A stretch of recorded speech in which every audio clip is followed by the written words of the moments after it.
இந்த வாழையிலே புல்லுன்னு சொல்றேன்னா வாழையில முள்ளில பட்டா என்ன அல்லது முள்ளு தானாகவே வாழையில பட்டா என்ன ரெண்டு பக்கத்தாலும் சேதம் வாழையிலைக்கு தான் டேஞ்சர். ஆமா வாழையிலைய போல பொம்பளை பிள்ளைகள் பக்குவமாக இருக்கணும். இப்படி ஒவ்வொரு ஆண்டையும் தாண்டி அவள் 12 வயதை அடைந்து விட்டாள். கல்விகளிலே சிறந்து விளங்குகிறாள்.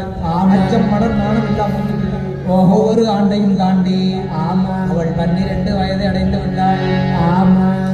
வயசுமோ 12 வயசுமோ